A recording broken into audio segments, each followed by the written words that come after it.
So what is going on, my fellow collectors? How is everybody doing today?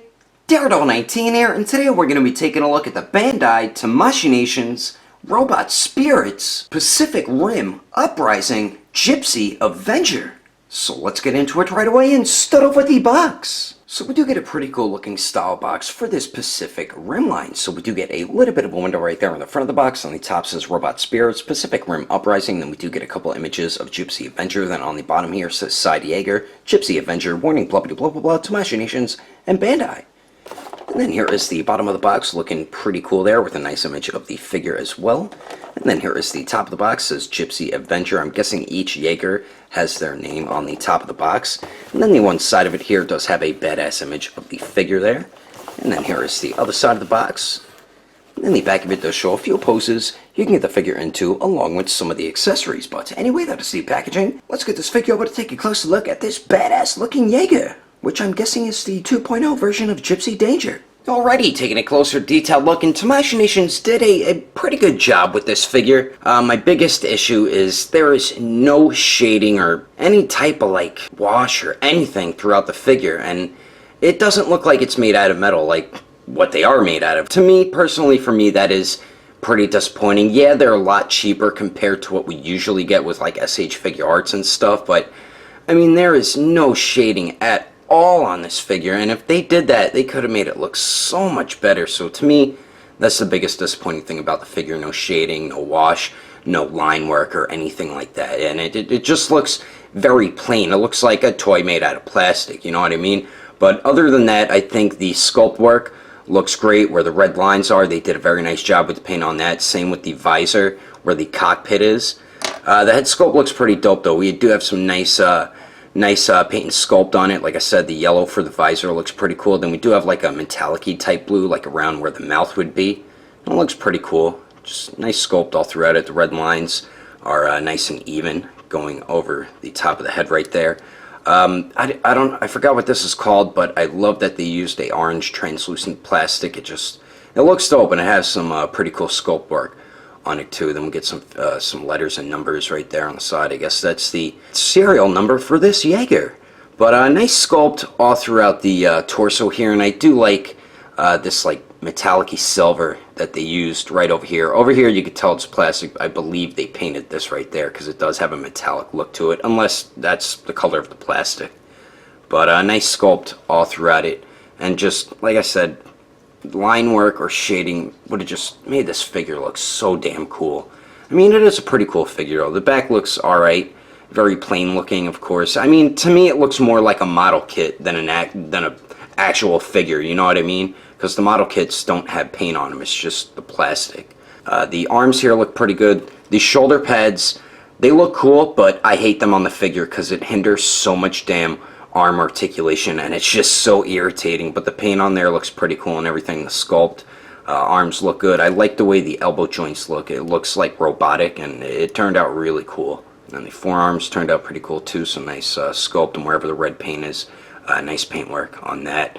Now for the legs here, they did a good job once again with these. Very nice sculpt all throughout it. We do get some numbers on the upper thigh there. The back of them look pretty cool, and I love the way the knee joints look. That just looks so cool. It like looks mechanical, you know what I mean? And then the lower legs turned out very nice too. Nice sculpt all throughout it. There is no paintwork at all. And then the feet, nice sculpt once again. So overall, the sculpt, I think they executed perfectly, but the lack of paint shading and just making this figure look more like plastic than metal, to me, I feel like that's the biggest disappointing thing about this figure and this line as of right now. But anyway, let's continue on. Moving on to the accessories, we get some pretty cool stuff included with GIPSY Avenger. So we do get these two pieces right here, which peg onto the back of the figure. As you can see, the two peg holes right there, and the way you put them on, this piece should be going towards the inside, like towards the figure's head. So you just peg that in like that, then take the other one and peg that one in like so.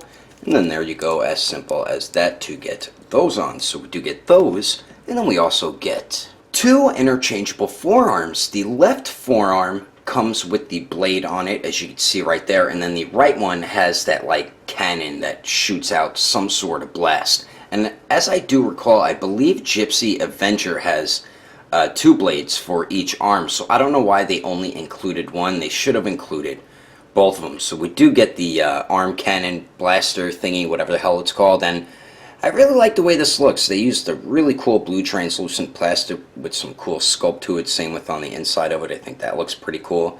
And then the forearm piece looks pretty cool also. And the way you interchange it, all you got to do is pull off at the forearm, and then you just line up the peg, and then just peg that right in. And it's really simple to do it. It's not that difficult to. So we do get that one. Then we do get the left one with the blade on it, and I really dig the way the blade looks. I like the silver that they chose for it. Kind of has like a bluish silver type look to it, but I do like the sculpt of it as well. It looks pretty cool. And this one does have a wrist joint on it, so you can put one of his hands on if you would like, and then the rest of it looks pretty cool too. And same deal, to get it on, you just pull the forearm off and then peg that one on. Simple as that. So we do get that, and then finally we get 4 interchangeable hands. I feel like they should have gave us like another pair of open hands, but what we do get a pair of fists, of course, which come on the figure out of the packaging, and very nice sculpt all throughout these. I think they did a nice job with the sculpt work on the hands, and all the hands are extremely easy to interchange. So we do get a pair of fists, and then finally we do get a pair of open hands, and they did put the peg insert like on an angle, so it looks like he's shooting out like Iron Man with his repulsor blast. I don't know why they put it on an angle. I don't know if he does shoot something out or something like that. Maybe we'll find out in the movie, but you can have it so his hands are like hanging down too, so it doesn't look like he's always like that all the time. But very nice sculpt all throughout these as well. I like the sculpt work all throughout the fingers. I think that looks really cool. But anyway, that is all the accessories included with Gypsy Avenger. Let's keep moving on with the rest of the review, shall we? Now for the height of Gypsy Avenger. To the very top of this Jaeger's head, it looks like it stands a little bit under 6 inches and 3/4 of an inch tall. And then here it is compared to the SH Figuarts, the Dark Knight Batman, the Mark V Iron Man, Android 16, and the Misco 112 Deathstroke. And then here it is compared to the SH Figuarts Madarou Chia, the Premium Color Edition Perfect Cell, the Mafex Armored Batman, and the Figma Black Swordsman Guts. And then here it is compared to the SH Figuarts Awakened Warrior Super Saiyan Goku and the Misco 112 Deadpool. Anyway, there's some quick comparisons. Let's keep moving on with the rest of the review. So now for the articulation. Some points are really good while others are really bad. So we do have 2 joints at the neck. The upper neck joint, you're only going to be able to get Gypsy Avenger to look up about that much, which is pretty much looking straight ahead because it does get hindered by the back, as you can see right there. Then Gypsy Avenger looks down just a tiny bit, and we do get a little bit of pivot there, and then it does swivel. The lower neck joint really does not move forward and back at all. It's so minimal, it's really not even noticeable, but you do get really nice pivot at the lower neck there, and I believe it can swivel a tiny bit, so okay movement at both the neck joints. Then we do get a point of articulation at the torso right here, and it just gives you really bad forward and back movement. So it does not go forward at all, but it does go back just a tiny bit, so that does suck a lot. And then we do get a little bit of pivot at the torso there, not too bad, and then of course it does swivel. Then we do have a waist joint here, and it's kind of weird how they did the waist joint. You have to use the legs to move it, so it does go forward and back a tiny bit, and then it does go side to side, as you can see there, and then of course it does swivel. Now for the arms here, the shoulder pad pieces are on a ball peg, so they can swivel, pivot, and move up and down. I feel like they should have been on a hinge, because once you have these pieces and you peg them in, the shoulder pads and these keep knocking into each other, and it hinders so much arm articulation, and I really do not like these shoulder pads at all when it comes to articulating the arms. But we do have a nice joint right here at the shoulder, so you can move the arm a bit in a circular motion. Then the shoulder pads do hinder it from moving any further out to the side, and that's about 45 degrees right there, which is really bad. But if you do take the shoulder pads off, they can move all the way up. I'll just show you actually. So you would have really great arm articulation if it wasn't for those damn shoulder pads. And the arms do go up and down, We do have bicep swivel, double jointed elbows that bend in all the way, so that's definitely good. Then we do have a barbell type joint right at the wrist, so you can move it a little bit where it connects into the arm, and then also where it connects into the hand and can swivel as well. This piece right here does get in the way a bit of the arm articulation, which is a bit irritating. Now for the legs here, we do have another barbell type joint where it connects into like the pelvis area and then to the leg right there, so they can move up and down a little bit, as you can see right there, and you can move the legs in like a circular motion, which is pretty cool. And the legs do kick out to the front pretty much all the way, as you can see right there. You get really nice leg articulation with this figure. Then they do go to the back a lot more than 90 degrees. Then let's see if Gypsy Avenger can Jean-Claude Van Damme it. And almost, actually. Really nice leg articulation. And then of course we do get the upper thigh swivel. Then we do have, I think it's another barbell type joint where this piece connects into the thigh. And there's an annoying dog that keeps barking downstairs, so I do apologize for that. But you do get some pretty good movement out of it. You can move the thigh in a circular motion, and of course it does swivel.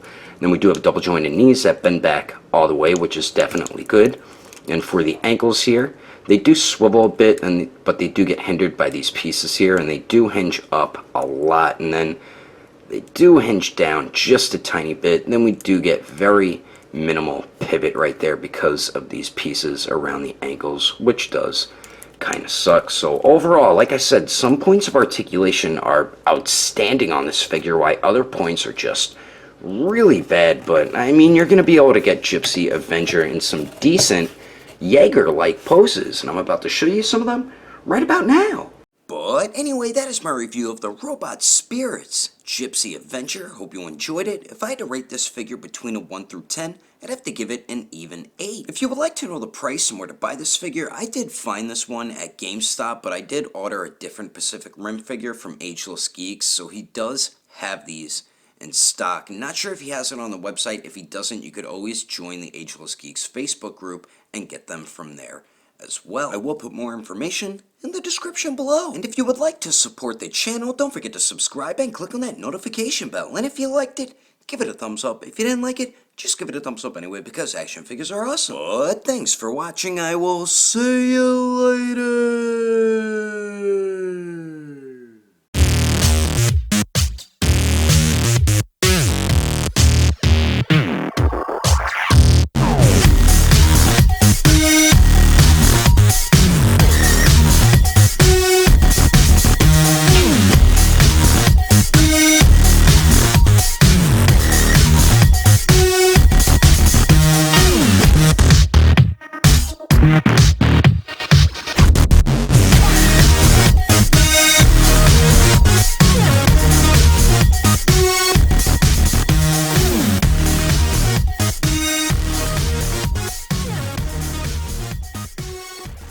And we do get a couple images of the but we do have a nice joint. Whoops, I ripped his arm off by accident. Now for the height of and then here it is with the heck was that?